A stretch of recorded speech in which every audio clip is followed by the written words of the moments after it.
ఈ అద్భుతమైన cake bowl తయారీ విధానం గురించి తెలుసుకుందాం.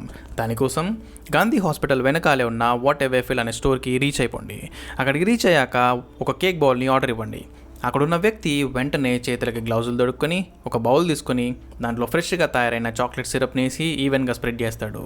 ఇక్కడ కనిపించే ఆ బేస్ కానీ లేకపోతే చాక్లెట్ సిరప్ కానీ ఇవన్నీ కూడా వాళ్ళు సొంతంగా తయారు చేసుకునేవి, బయటికి నుంచి తెచ్చుకునేవి కాదు. అందుకే మిగతా వాళ్ళతో పోలిస్తే వీళ్ళ టేస్ట్ చాలా డిఫరెంట్గా ఉంటుంది, అద్భుతంగా కూడా ఉంటుంది. ఈ బేస్ ఏదైతే ఉందో అది రోజుకి ఒక 10 to 15 బేస్ మాత్రమే తయారు చేస్తాడు.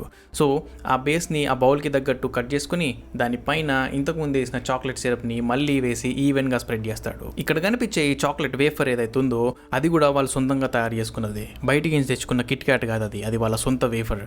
అందుకే వాళ్ళ టేస్ట్ చాలా డిఫరెంట్గా ఉంటుంది. దీనిపైన అక్కడ కనిపించే వైట్ సిరప్ ఏదైతే మిల్క్ బేస్డ్ సిరప్ ఉందో దానికి లాస్ట్గా టాపింగ్ వేసి దాన్ని క్లోజ్ చేస్తాడు. సో ఇలాంటి వెరైటీ ఐటమ్స్ వాళ్ళ దగ్గర చాలా ఉన్నాయి. నేను మాత్రం ఈ చాక్లెట్ వేఫర్ కేక్ బౌల్ అయితే తీసుకున్నాను. ఒకసారి దీన్ని టేస్ట్ చేసి చూద్దాం, తిని మీకే చెప్తాను. చియర్స్. ఓకే, ఇది చాలా అద్భుతంగా ఉంది. ఇంత సాఫ్ట్గా బాగుందండి, మీరు కూడా ట్రై చేయండి. బాయ్.